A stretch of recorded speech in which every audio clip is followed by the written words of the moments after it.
Boa noite, irmãos. Graça e paz em nome de Jesus, amém?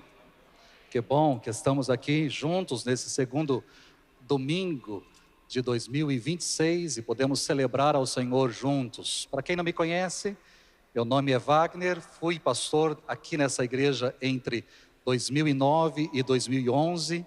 Semana passada já estive aqui, fui apresentado como integrante da equipe ministerial, estive ali à porta, revendo alguns irmãos, brincava com o pessoal ali à porta, dizendo, bom, aqueles que passam e me conhecem é o pessoal da velha guarda, é o pessoal de 2009, 2010, 2011, muita gente nova, né? E a gente louva a Deus por isso, pelo crescimento da igreja, pela expansão da igreja e por poder conhecer outras pessoas aqui também. Que bom estar aqui. Não estou hoje como convidado, mas como pastor novamente dessa igreja, ajudando na equipe ministerial. E é muito bom retornar aqui para IPI de Dourados, muito bom servir ao Senhor aqui, juntamente com outros pastores nessa igreja e poder abençoar também o seu coração. Então é com muita alegria que a gente retorna e pode estar aqui, né? Eu quero trazer uma palavra ao seu coração nessa noite. No último domingo, nós demos início a uma nova série de mensagens. Para o ano de 2026, foi adotado o tema geral, Venha o Teu Reino. Esse é o tema que vamos trabalhar ao longo do ano de 2026. E para este mês de janeiro, de forma bem específica, nós vamos trabalhar dentro dessa temática maior, que reino você está buscando? Que reino você está buscando? Semana passada o pastor Edson deu início à série, falando sobre a oração que escolhe o reino, abordando o texto de Mateus 6, de 9 a 13, trazendo a nós alguns ensinamentos práticos, precisos, né, e preciosos, dentro da oração que o Senhor Jesus ensinou aos seus discípulos, que nós conhecemos como oração dominical, ou conhecemos como oração do Senhor, ou até mesmo nós a chamamos de oração do Pai Nosso. Dentro dessa oração, em um determinado momento, Jesus diz, venha a nós o teu reino, e seja feita a tua vontade. Então venha o teu reino. Diante dessa frase, desse pedaço da oração, é que foi escolhido o tema para ser trabalhado ao longo, e o pastor Edson trabalhou semana passada, a oração do Senhor e a oração que escolhe o reino de Deus. Hoje, nessa segunda mensagem da série, eu vou seguir o mesmo texto de Mateus capítulo 6, vamos dar continuidade, mas falando sobre o reino que governa o coração. O reino que governa o coração. Eu sei que você já teve liberdade de cumprimentar a pessoa que está perto de você, você já teve a liberdade de desejar boa noite, de falar que é bom tê-la aí ao seu lado, mas eu gostaria de pedir uma coisinha só para você. Olhe bem firme para uma pessoa que está perto de você e diz o seguinte, prepara o lombo, pode fazer isso aí? Olha para a pessoa e fala assim, prepara o lombo. Vocês já entenderam que a palavra vai ser mais difícil hoje, né? Mas qual é o reino que tem governado o seu coração? Qual é o reino que tem governado o seu coração? Antes de entrar no texto, propriamente disso que eu vou trabalhar com os irmãos, seria interessante a gente fazer uma alusão àquilo que Jesus aborda no capítulo 6 do Evangelho de Mateus, dentro aí do Sermão da Montanha. E quando nós pegamos o Evangelho de Mateus, o capítulo 6, nós podemos dividir esse capítulo, grosso modo, em dois grandes blocos. O primeiro bloco vai do verso 1 até o verso 18, e aí Jesus está trabalhando a vida particular da pessoa. Jesus está trabalhando aquilo que acontece no lugar secreto, ao ajudar alguém, ao orar e ao jejuar. Aquilo que acontece na sua vida particular, na sua vida íntima, aquilo que acontece ou deveria acontecer em secreto, é o que Jesus vai abordar nesses primeiros 18 versículos. Só para te exemplificar. Mateus capítulo 6, no verso 3, quando ele vai falar sobre a ajuda a outra pessoa, ele diz, quando você der esmola, que a sua mão esquerda não saiba o que está fazendo a direita, de forma que você preste a sua ajuda em segredo. E o seu pai, que vê o que é feito em segredo, o recompensará. Quando Jesus vai falar sobre oração, nos ensinando sobre oração, ele diz no verso 6, quando você orar, vá para o seu quarto, feche a porta e ore a seu pai que está em secreto. Então seu pai que vê em secreto o recompensará. E quando ele vai falar sobre jejum, no verso 17, ele diz: ao jejuar, arrume o cabelo e lave o rosto, para que não pareça aos outros que você está jejuando, mas apenas a seu pai que vê em secreto. E seu pai que vê em secreto o recompensará. Perceba, nesse primeiro bloco Jesus está falando sobre a nossa vida íntima, a nossa vida particular. E a nossa vida particular, aquilo que eu tenho que fazer, eu faço para o meu Deus e não tem nada a ver com o outro. Eu oro ao meu pai em secreto, eu ajudo alguém, mas eu ajudo sem alardes, em secreto. Quando eu jejuo, sou eu e Deus, é em secreto, é algo íntimo, particular.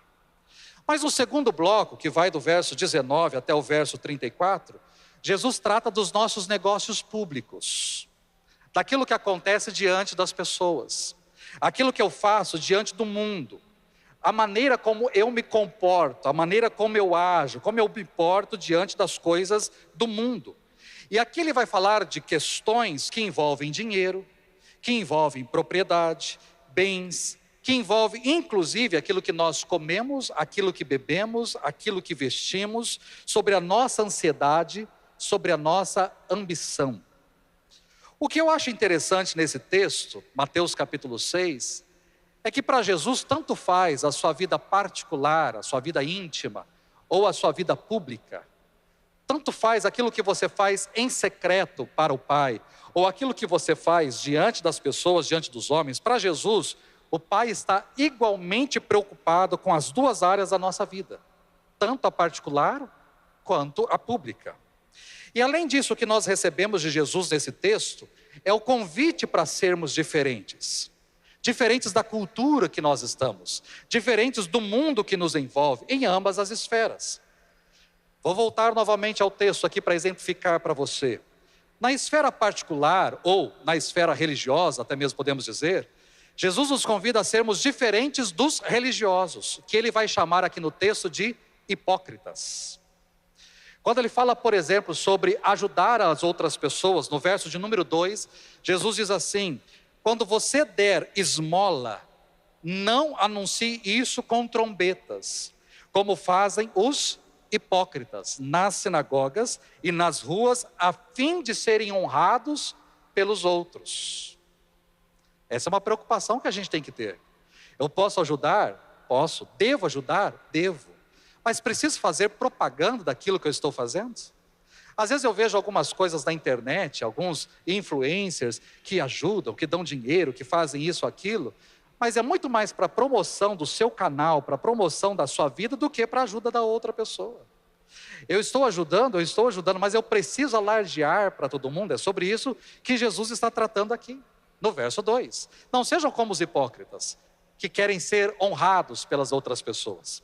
No verso de número 5, quando ele vai falar sobre oração, ele diz: e quando orarem, não sejam como os hipócritas. Eles gostam de ficar orando em pé nas sinagogas e nas esquinas, a fim de serem vistos pelos outros. Ou seja, para que ficar em pé e para que fazer aquela oração para se aparecer? Qual a necessidade disso? Ore ao seu Pai que está em secreto. Não sejam como alguns religiosos hipócritas. E no verso 16, quando ele vai falar sobre jejum, ele diz: quando jejuarem, não mostrem uma aparência triste, como os hipócritas, pois eles mudam a aparência do rosto, a fim de que os outros vejam que eles estão jejuando.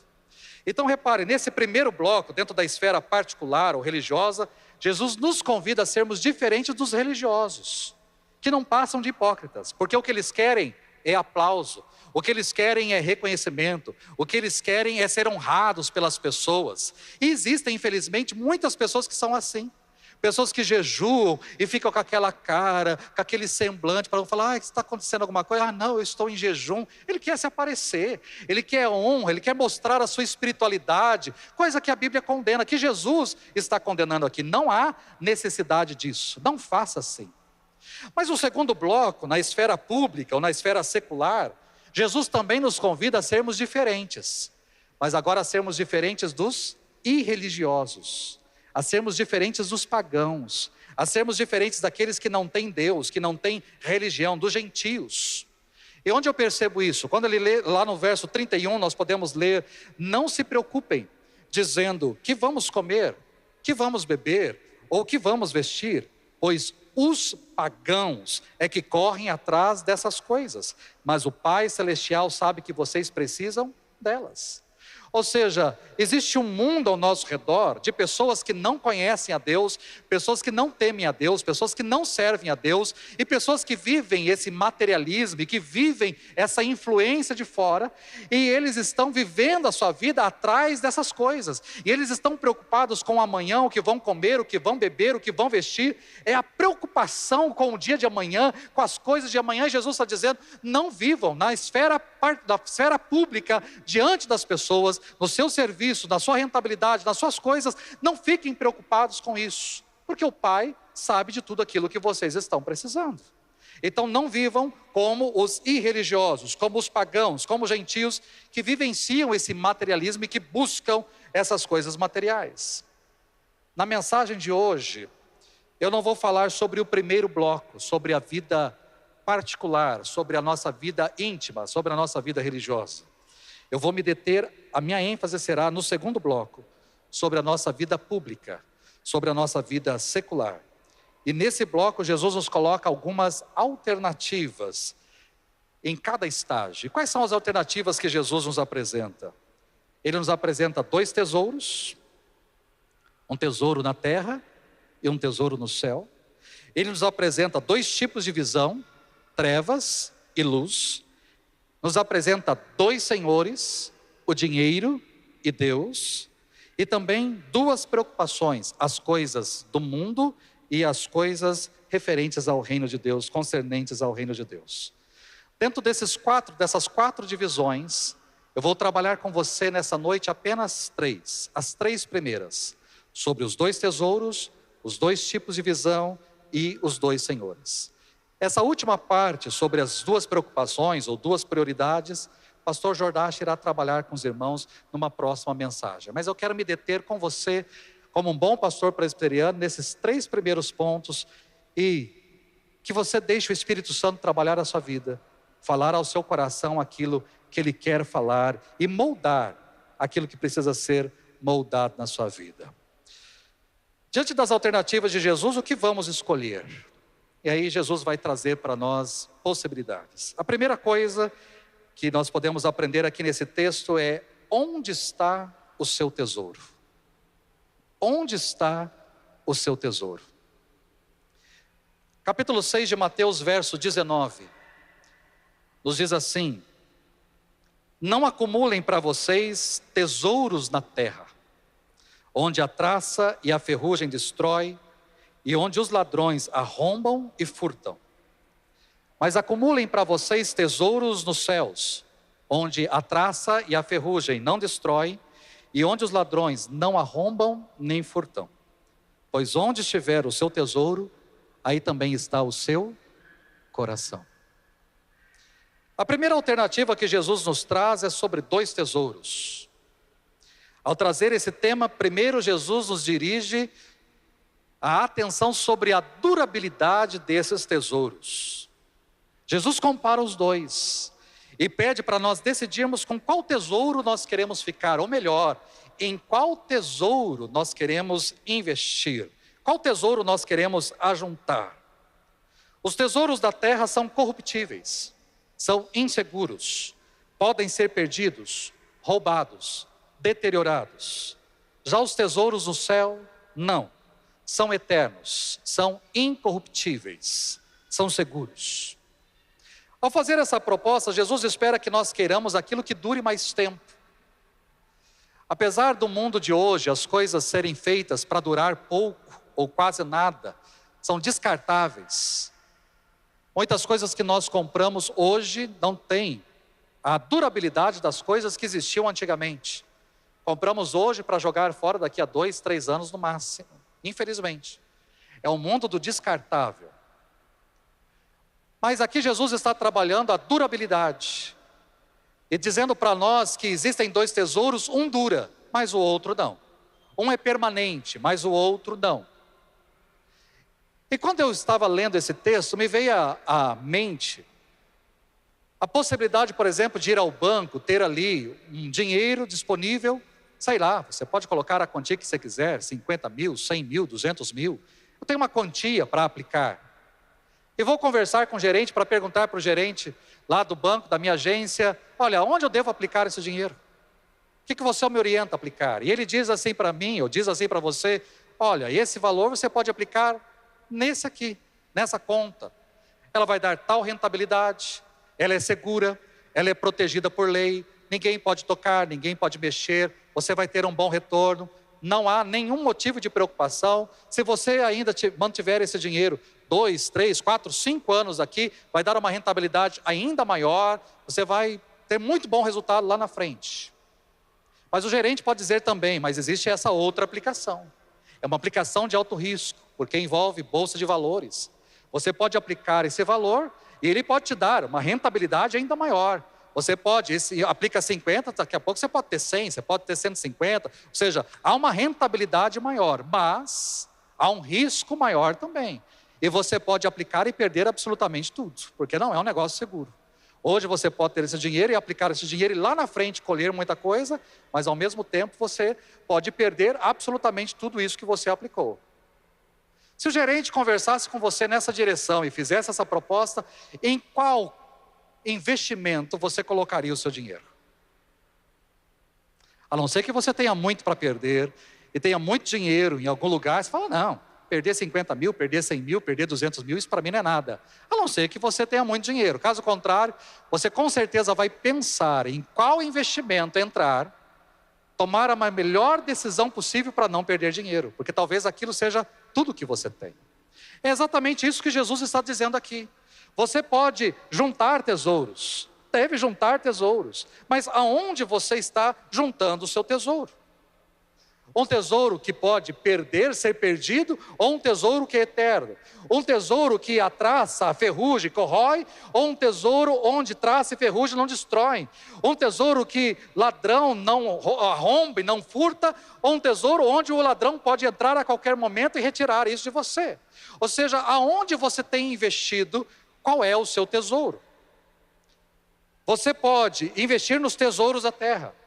Você pode comprar terrenos, você pode comprar imóveis, você pode comprar carros, você pode comprar móveis de alta qualidade, você pode comprar joias, dinheiro, ouro, você pode comprar dólar, você pode comprar roupas caras, mas tudo isso acaba, tudo isso passa, tudo isso se deteriora, tudo isso se perde, perde o valor, se deprecia, pode ser roubado, pode ser desviado. E é isso que Jesus está nos alertando e dizendo. Agora, com relação aos tesouros dos céus, não. O tesouro lá no céu, ele não pode ser desviado, ele não pode ser roubado, ele é durável, ele é eterno, ele é seguro. Onde então investir? Em qual tesouro? É importante ressaltar aqui, irmãos, algumas coisas. Primeiro, não há maldição alguma em ter propriedades. Não há maldição alguma em ter bens, possuir bens. Em nenhum lugar das Escrituras há algum tipo de proibição nessa direção. Pastor, eu tenho casa, eu tenho apartamento, eu tenho imóvel, tenho rancho. Sem problema. Em nenhum lugar há proibição de você ter bens, de você ter propriedades. Em nenhum lugar das Escrituras há proibição com relação a isso. Não é isso que Jesus está condenando aqui. Segundo, não existe nenhum tipo de problema em se economizar para enfrentar ou suportar dias piores. Não há problema nenhum em fazer seguro, em pagar uma previdência, em investir dinheiro em algum tipo de aplicação. Não há problema nisso, pelo contrário. As Escrituras nos orientam a aprendermos com a formiga, que ela, no verão, reserva aquilo que ela vai precisar lá para o inverno. Então, ser prudente, ser previdente, ser uma pessoa responsável, uma pessoa que olha para frente com precaução, não é isso que Jesus está condenando aqui. Terceiro, não devemos desprezar as coisas boas que o nosso Criador nos concedeu abundantemente. Pelo contrário, nós devemos desfrutar dessas boas dádivas, das coisas boas que foram proporcionadas a nós da parte de Deus. Então, pastor, eu trabalho bastante, eu ganho bem, eu tenho condições de ter? Tenha. Eu tenho condições de viajar? Viaje. Eu tenho condições de comer em bons lugares? Coma. Eu tenho condições de comprar boas roupas? Compre. Eu tenho condições de viver uma vida muito boa? Viva. Não há nenhum tipo de proibição nessa direção. Nada com relação a bens, propriedades, nada com relação a você usufruir das coisas boas dessa vida, nada com relação a você ser previdente, se prevenir com relação às coisas que podem acontecer no futuro. Não há nenhum tipo de problema com relação a isso. Então o que Jesus está condenando aqui? O que Jesus condena aqui é a acumulação egoísta de bens. Acumulação egoísta de bens. É isso que diz o texto. Não acumulem para vocês tesouros na terra. Nós somos acumuladores, infelizmente. E Jesus está proibindo isso. Não acumulem para vocês tesouros da terra. Existem pessoas que vivem uma vida boa, mas a sua vida boa é muito extravagante. Ela ostenta demais. Ela aparece demais. Ela é muito extravagante, é muito luxuosa. E Jesus está olhando para isso e dizendo, há necessidade. Existem pessoas que têm um coração duro, e elas não conseguem perceber que ao seu redor existem pessoas com necessidades, pessoas que precisam, e elas têm, por mais que elas tenham abundância, elas têm um coração duro, um coração fechado. É isso que Jesus está condenando aqui. Ou seja, você acumula para você tesouros dessa terra e se esquece de olhar ao redor pessoas que estão necessitadas, pessoas que têm dificuldades colossais. Eu sei que você também tem problemas, mas existem pessoas com problemas absurdos ao seu redor, e o seu coração é tão fechado, é tão duro, que não é capaz de olhar para essas pessoas e socorrer essas pessoas em suas necessidades. Jesus proíbe aqui a fantasia tola de que a vida da pessoa, de uma pessoa, consiste nos bens, na abundância de bens que ela possui. E isso é algo que tem dominado nosso tempo, nosso mundo, a aparência, e eu preciso ter e mostrar e demonstrar para as outras pessoas o quanto eu tenho, o quanto eu possuo. Isso é um perigo, e Jesus está dizendo, não há necessidade disso. Não acumule, não tente ter essa ideia de que a sua vida consiste nos bens e propriedades que você possui. Jesus proíbe o materialismo que nos acorrenta os nossos corações a este mundo. É isso que Jesus está condenando aqui. O problema, queridos, não é ter tesouro na terra. O problema é depositar nesse tesouro o meu coração. O problema não é você ter bens, ter propriedades. O problema não é você ter dinheiro na conta. O problema não é você ir num bom restaurante e ter uma vida boa, e comer bem, e se vestir bem, e viajar. Não, o problema não é esse. O problema é eu colocar o meu coração nessas coisas. Aí está o problema. Eu colocar o meu coração nisso. E Jesus deixa claro aqui que o nosso coração sempre segue o nosso tesouro.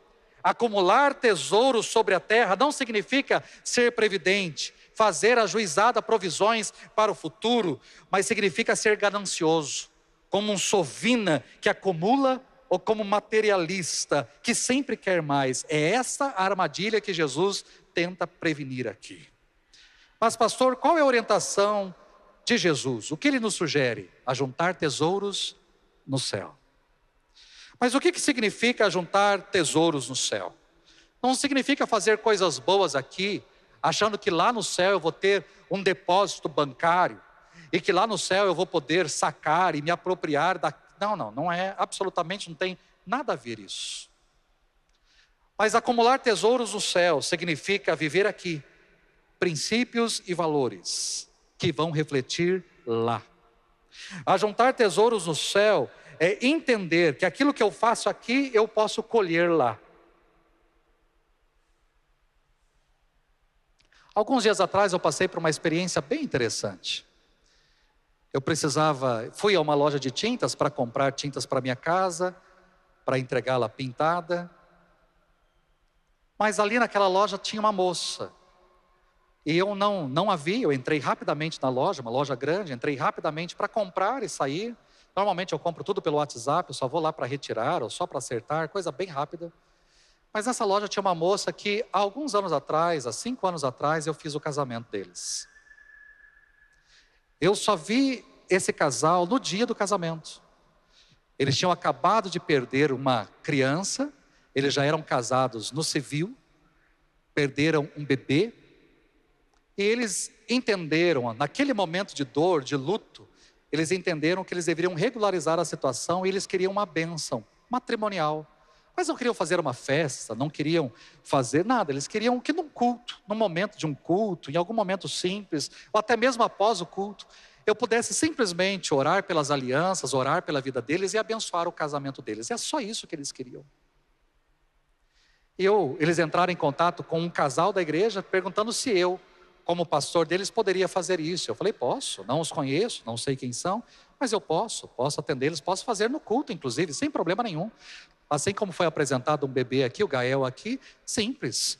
Apenas ali no momento do culto, falei para a igreja, orei por eles, abençoei as alianças, orei por eles, abençoei o casal, simples assim. Essa moça me viu na loja de tintas e mandou uma mensagem, me achou no Instagram. Ela não teve coragem de se aproximar de mim, conversar comigo, mas me achou no Instagram e mandou uma mensagem para mim, agradecendo tudo aquilo que eu fiz por eles. Mas o que eu fiz? Apenas me preocupei com um casal que estava vivendo um momento de luto pela perda de uma criança? O que eu fiz? Simplesmente orar por um casal que queria uma bênção matrimonial, orar pelas alianças e abençoar o casamento deles? O que eu fiz? Foi algo da minha ótica, da minha visão, algo muito simples. Mas o que ela agradecia ali no Instagram foi aquilo que eu fiz e que mudou completamente a vida deles. Porque ela ia sozinha para a igreja, ele não ia para nenhuma igreja, ela ia sozinha. Mas com a minha atitude, pelo fato de ter orado, aceitado, orado por eles e abençoado o casamento deles, naquele momento ele se decidiu por Jesus. E naquele momento ele decidiu acompanhar a sua esposa na igreja. Eles moravam muito longe da igreja onde eu era pastor, em Campo Grande, no outro lado, completamente oposto da cidade.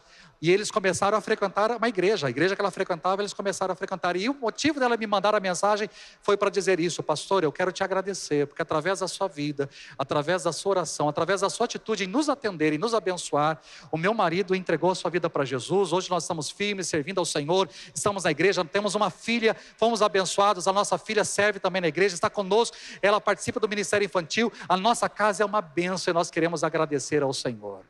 O que eu fiz? A minha ótica, nada. Mas a minha atitude pôde mudar uma família inteira. Eu não estou falando de você investir dinheiro.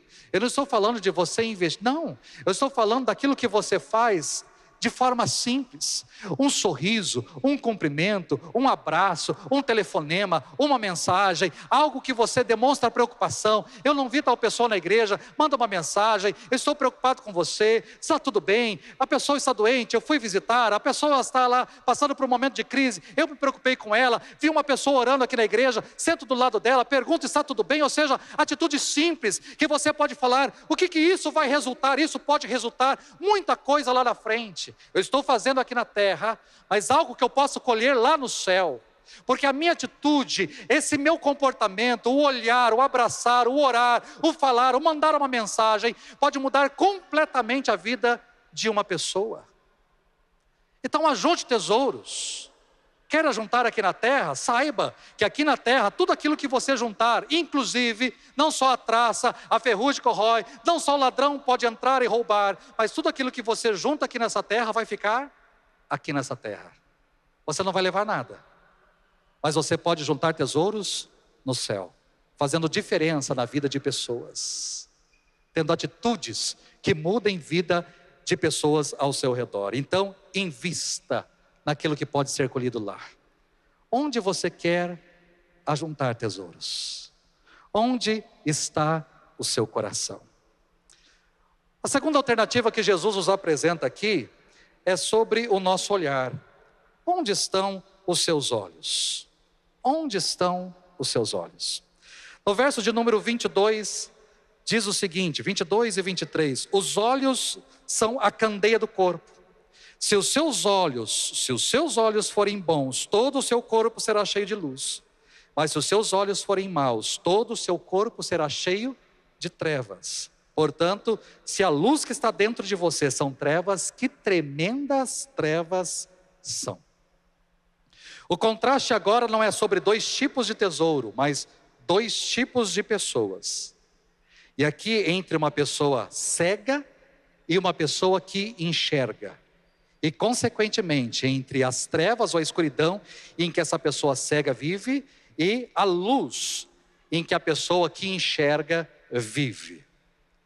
Jesus se utiliza aqui de uma metáfora, de uma figura de linguagem. Os olhos são como uma janela que permitem que aquilo que está do lado de fora entre no nosso corpo.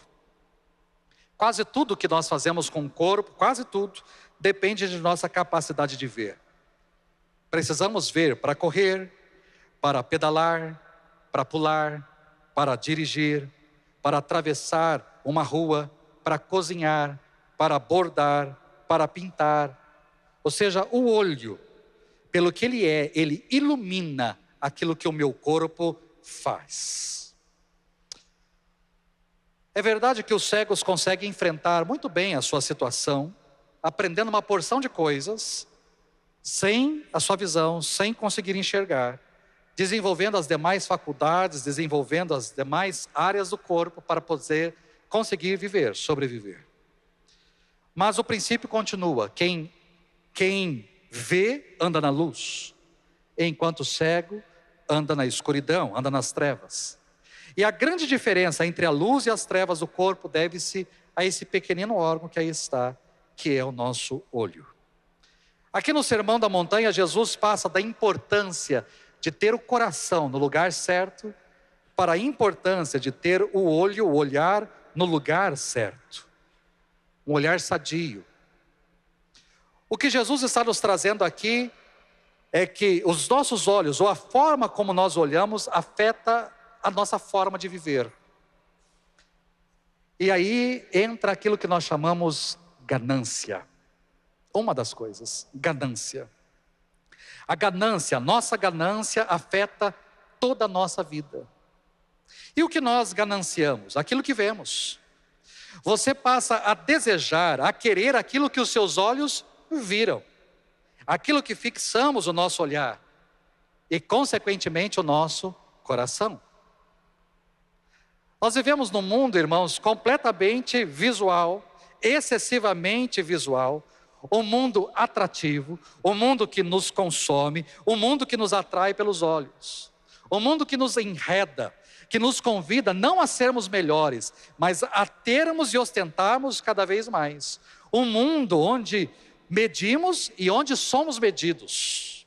Um mundo competitivo, um mundo desvirtuado e completamente egoísta. E um mundo que nos atrai. Repare, tudo que você compra é porque você viu alguma propaganda. Ou você viu na casa de alguém. Nós passamos o Natal na casa de uma família, de um casal da igreja. E quando eu me deparei, entrei num dos cômodos da casa assim, eu vi um robô desses de limpar o chão. E que robô? Primeiro é um negócio grande, né? Estava lá no canto. Mas aquele treco faz aquilo que eu tenho que demorar tempo para fazer, ele faz. Ele mapeia a casa. Ele aspira a casa. Ele leva a sujeira. E ele passa pano e deixa a casa brilhando. Quando nós saímos lá do apartamento deles, qual foi a primeira coisa que a minha esposa falou para mim? Precisamos de um robô. Mas custa R$5.000 um trem daquele. Aí eu olhei para ela e falei, nós não precisamos de um robô. O robô aqui ainda tem condições de varrer um chão e passar um pano se precisar. Mas nós somos atraídos por isso. Eu começo a olhar aquilo que o outro tem, como que o outro veste, o carro que o outro tem, a casa onde o outro mora, o bairro onde o outro mora. Eu tenho a minha casa, mas aquela casa é melhor. Eu tenho um carro, mas aquele carro é melhor. E a gente começa a se competir, a se comparar e a competir. E aí está um perigo. A ganância entra e nos consome completamente. Porque nós precisamos ter e nós não precisamos ter. Eu preciso ter. Não, você não precisa ter. Você não precisa.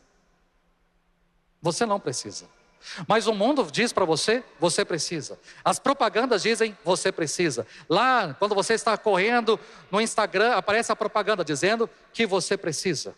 Lá, o Google, você mal fala e de repente tudo que você vai pesquisar está lá, dizendo que você precisa. Por quê? É isso que o mundo tenta nos mostrar. Você precisa, você tem que ter, você tem que ter. Para você ser feliz, para você ser completo, para você ser realizado, você tem que ter. E isso vai nos consumindo, vai consumindo a nossa vida. E é sobre isso que Jesus está tratando aqui. Onde estão os seus olhos? Para onde você tem olhado? O mundo nos oferece muitas coisas, coisas novas, coisas prazerosas a cada dia, a cada momento. Nós somos influenciados por pessoas, somos influenciados por sites, somos influenciados por revistas, somos influenciados pelas redes sociais. Nós queremos ter a vida do outro, a casa do outro, o carro do outro, o dinheiro do outro, o status do outro, a roupa que o outro tem, a vida que o outro tem, o produto que o outro tem. E isso vai nos consumindo. E Jesus está querendo mostrar para mim e para você aqui a necessidade disso. Onde você tem fixado o seu olhar? Onde você tem fixado os seus olhos? O que é que tem entrado pelos seus olhos e tomado conta do seu coração?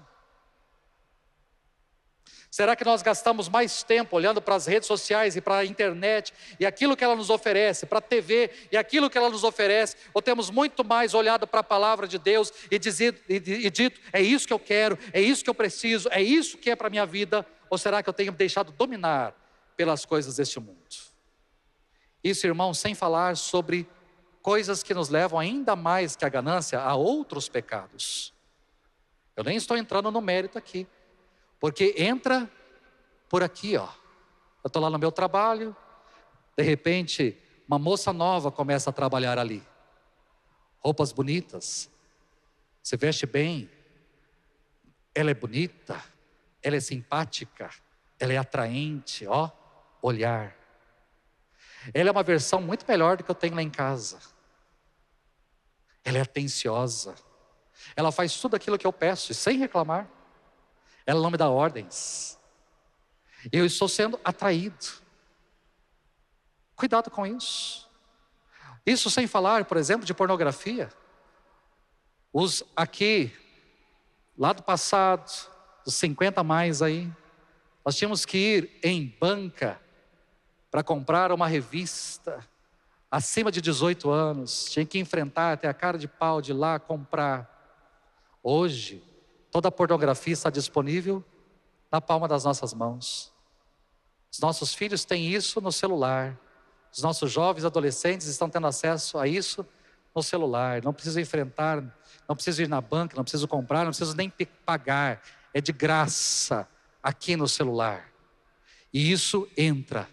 Isso acaba com a nossa vida sexual. Isso acaba com o nosso casamento.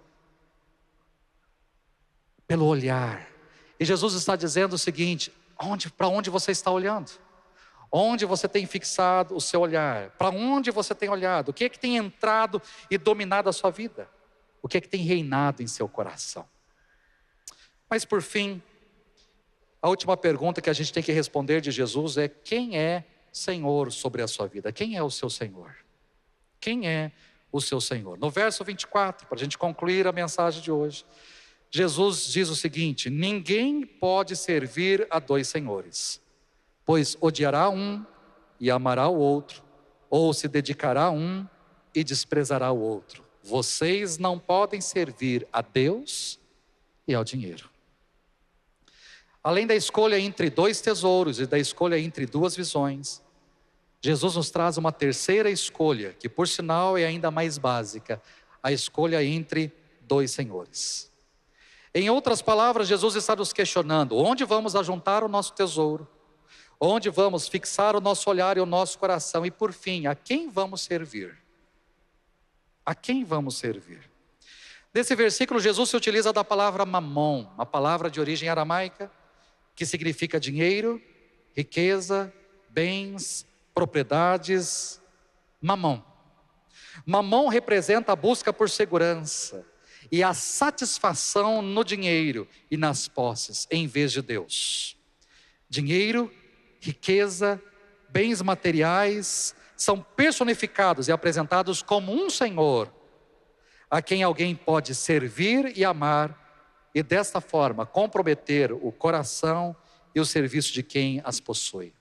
E Jesus aqui diz categoricamente: não é possível servir a ambos. Ou você serve a Deus, ou você serve ao dinheiro. Não é possível servir a ambos. Algumas pessoas discordam dessas palavras de Jesus e creem piamente que é perfeitamente possível servir a dois senhores simultaneamente. E para isso fazem diversos arranjos e ajustes. Servem a Deus aos domingos e servem ao dinheiro nos dias úteis. Servem a Deus com os lábios e servem ao dinheiro com o coração. Servem a Deus na aparência e servem ao dinheiro na realidade. Servem a Deus com a metade de suas vidas e servem ao dinheiro com a outra metade. Você pode tentar fazer o ajuste que você quiser, o arranjo que você quiser, mas Jesus declara: não é possível. Voltando para o texto, no verso 24, Jesus diz: ninguém pode servir a dois senhores. Ninguém pode servir. Vocês não podem servir. Não podem. Aqueles que querem discordar das palavras de Jesus e fazer arranjos e ajustes possíveis, se esquecem da figura de escravo e de dono de escravo que está presente aqui por trás da palavra servir. Nós vivemos num mundo onde eu posso ter um patrão, mas eu posso ter dois patrões. Existem pessoas que são prestadores de serviços e não tem um e dois. Prestam serviço para 3, 4, 5, 6, 10, 20 empresas. Tem 20 pessoas requerendo o seu serviço e dizendo o que ele tem que fazer. Você pode ter 2 patrões, 10 patrões, 20 patrões. Mas donos, você só pode ter um. E é isso que Jesus está dizendo aqui. O escravo, ele só tem um dono. Só um senhor sobre a sua vida. Apenas um. Ele não está falando de empregados e empregadores. Ele está falando de escravos e senhor, dono de escravos. E Jesus está sendo categórico: você não pode ter 2 senhores sobre a sua vida. Ou você tem um, ou você tem outro. Portanto, qualquer pessoa que divide a sua vida e a sua devoção entre Deus e o dinheiro, já concedeu ao dinheiro. Uma vez que Deus só pode ser servido com devoção total e exclusiva. Tentar dividir a nossa lealdade é optar pela idolatria. E todos nós corremos o risco, esse risco, todos os dias. Quem tem reinado sobre a sua vida? Quem tem sido o Senhor sobre o seu coração? Que reino tem governado você? Quem? Diante dessa palavra, hoje eu não sou, vou deixar bem claro isso. Teve um irmão pela parte da manhã que achou que eu fosse médico. Não, eu não sou médico. Apenas pastor. Mas hoje eu me sinto como um médico. Quando você vai a um consultório, passar ali para uma consulta de um especialista, ele olha para o seu quadro, ele olha para os seus exames, ele olha para a sua enfermidade, ele olha para tudo aquilo que está acontecendo com você, e ele diz para você: olha, você agora tem que tomar tais remédios, você tem que fazer, ele dá algumas orientações, você tem que mudar completamente a sua alimentação, você precisa mudar o seu ritmo de vida, você precisa praticar exercícios físicos, você precisa emagrecer, ou você precisa ganhar massa. Ele vai dar várias orientações para você. E quando você sai do consultório, você precisa tomar uma decisão. Eu vou fazer aquilo que o médico está dizendo? Ou eu vou deixar as suas orientações entrar por um ouvido e sair pelo outro? É uma escolha sua. Completamente sua.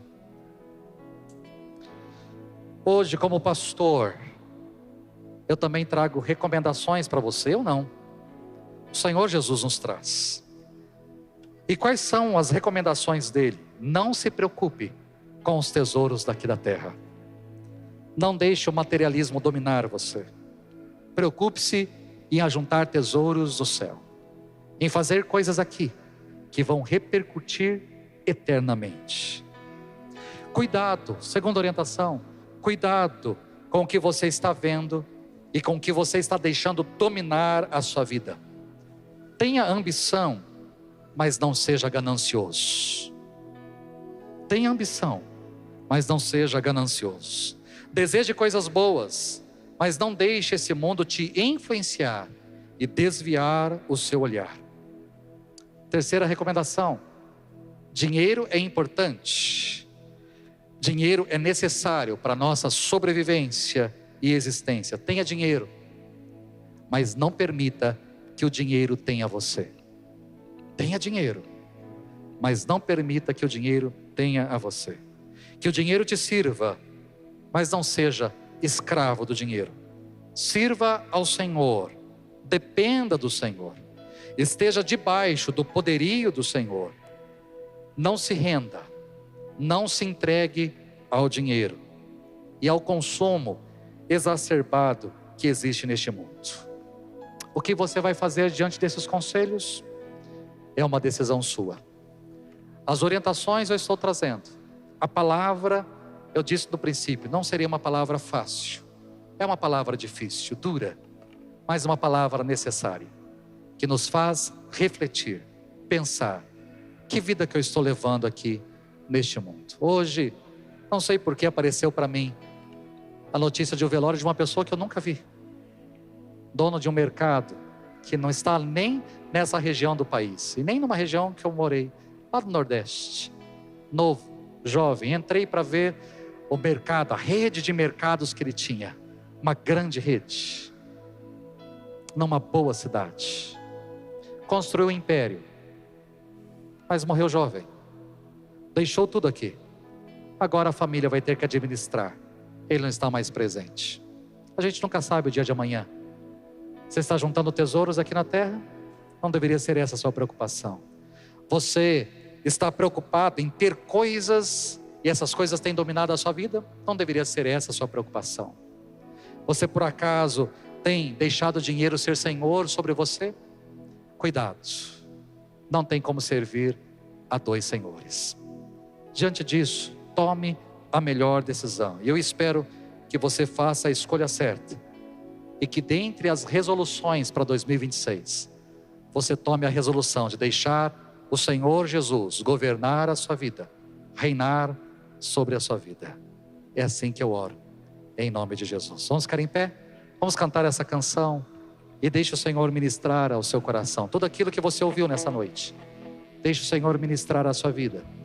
E à medida que cantamos, fale ao Senhor aquilo que você precisa alterar, mudar na sua vida, no seu coração.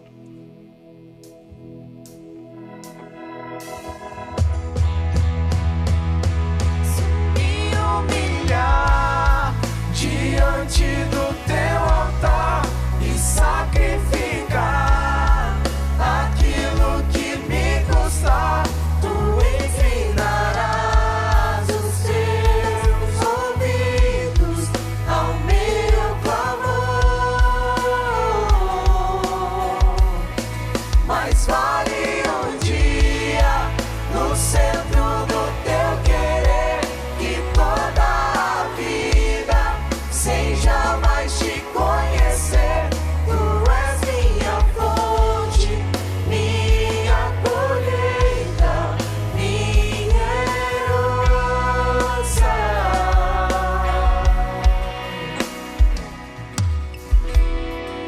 Este lugar, tu és real.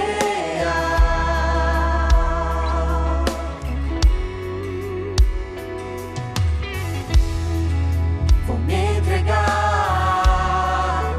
totalmente.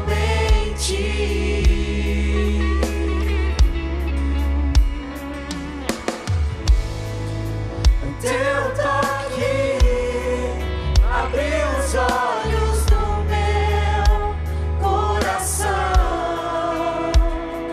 Eu posso enxergar e entender. Se eu me humilhar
mais vale um dia no centro do teu querer, em toda a vida, se jamais te conhecer.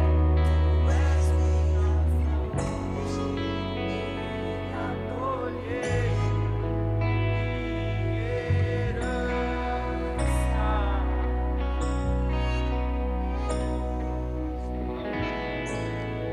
Onde está o seu tesouro? Onde está o seu coração? O que é que tem entrado pelos seus olhos e tem dominado você? O que é que tem reinado sobre a sua vida? Pai, eu quero agradecer ao Senhor por essa noite, por podermos olhar para a Tua Palavra, compreendermos a Tua Palavra. E a Tua Palavra é tão preciosa sobre as nossas vidas. Obrigado, Deus, porque o Senhor nos dá alternativas. Ao começarmos este ano, o Senhor está nos apresentando alternativas, aquilo que pode governar a nossa vida, reinar sobre a nossa vida, aquilo que pode reinar sobre o nosso olhar, reinar sobre o nosso coração, aquilo que pode nos dominar, aquilo que pode ser Senhor sobre nós. Que cada um, ó Deus, aqui possa fazer a escolha mais acertada possível. E que possamos, através da nossa vida, do nosso viver, honrar ao Senhor, glorificar ao Senhor e recebermos muito mais que coisas daqui dessa terra. Recebemos tesouros aí no céu. Obrigado por essa noite, obrigado por essa palavra e obrigado pela oportunidade que o Senhor nos dá de refletir e de pensarmos a nossa vida. Fazemos isso em nome de Jesus. Amém e amém. Deus os abençoe.